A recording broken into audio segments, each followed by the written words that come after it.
हमारा जो शरीर है यही तंत्र मंत्र यंत्र, यानी ये शरीर जो हमारा बना है इसका प्रयोग हम आप नित्य प्रतिदिन करते हैं।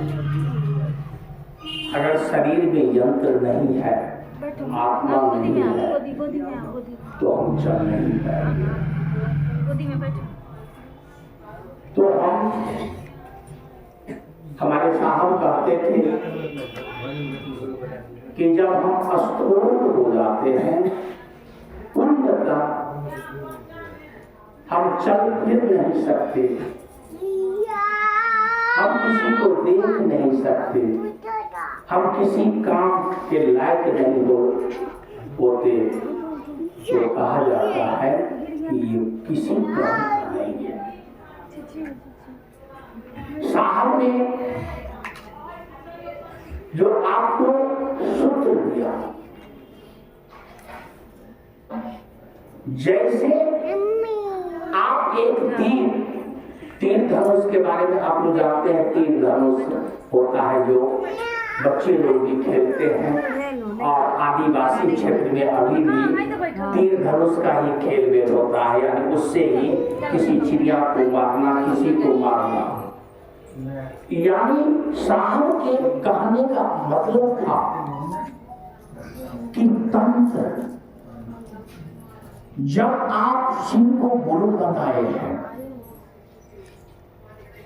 कि हे सिंह आप मेरे गुरु हैं, मैं आपका शिष्य हूं, मुझसे इस पर दया कीजिए। ये आपका अपने गुरु के प्रति सम्मान प्रकट करना है कि हे सिंह आप मेरे गुरु हैं, मैं आपका शिष्य हूं। इससे आपको क्या फायदा है? इससे हमारे शरीर में अहंकार भी है, हमारे शरीर में चित्त है जिसको चेतना कहते हैं, जो हमको चला रहे हैं, जो हमको हंसा रहे हैं, जो हमको रुला रहे हैं। इस चीज को पता कर साहब ने गुरु राज बताया, इतना गुरु राज बताया कि जो चेतना आपके अंदर में बैठा है वो आपको चेताता है। कोई भी गलत काम आप करने के लिए चलते हैं तो एक बार वो चेतना आपको आभास कराता है कि बेटा इस काम को करने से आपको गलत हो जाएंगे। तो गुरु क्या करते हैं, अभी हमारे गुरु भाइयों ने बता रहे थे, भगवान के रूप में आपको एक वस्तु करेंगे, जो मांगेंगे मिलेगा। लेकिन वही जब गुरु के कुर्सी पर बैठेंगे तो आप गलत भी चीज मांगेंगे, आपको नहीं मिलेगा, वो नहीं देंगे आपको, क्योंकि गुरु एक गरिमा है, गुरु एक रास्ता है, गुरु एक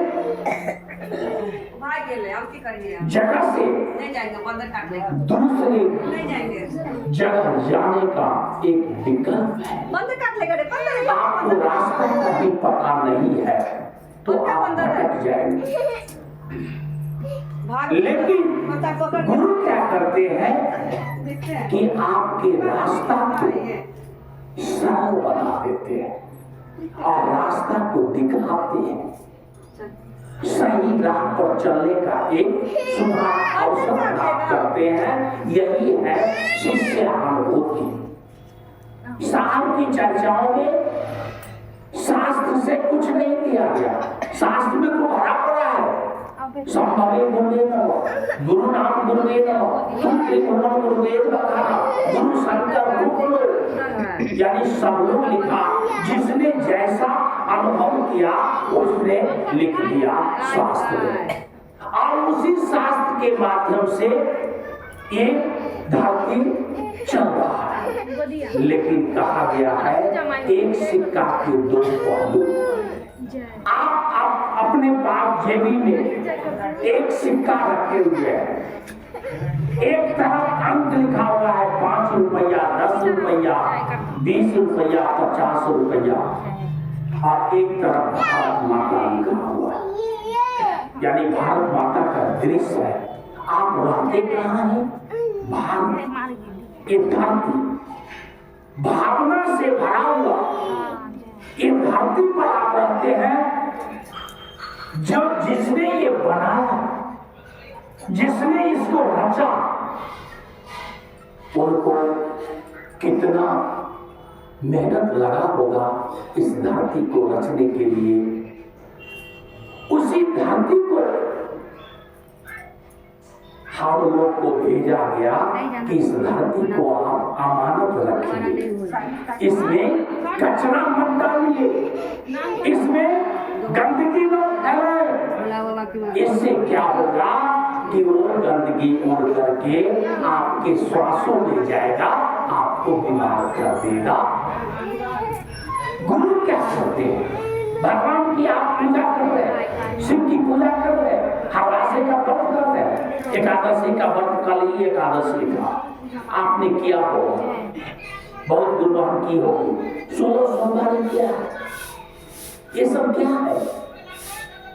आपने देखा देखी, ये सब आपने लोगों ने आपको कहा कि 16 सोमवारी करने से ये होता है, एकादशी व्रत करने से ये होता है, लेकिन सारे व्रत आप कर लेंगे।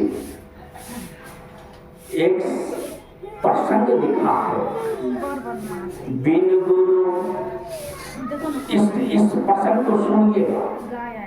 बिन गुरु जप तप दान यज्ञ व्रत तीरथ फल नहीं दाता, लक्ष्मी पति नहीं सिद्ध गुरु।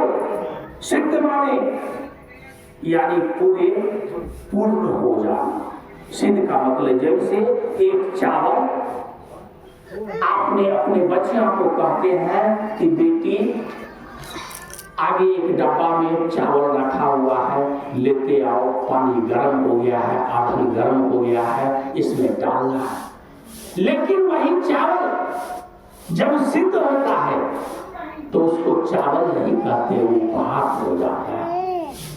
ठीक शिव की शिष्टता, हम आप चावल होते हैं, गलत भाषाओं को इस्तेमाल करते हैं, लेकिन वही चावल जब भात बनता है तो उसमें कोई आवाज नहीं। शिष्य का यही लक्षण होता है। हम जिस चीज को नहीं जानते हैं तो हम कोलाहल करेंगे, और जब उस चीज को जान जाएंगे तो उसमें आवाज नहीं होगी।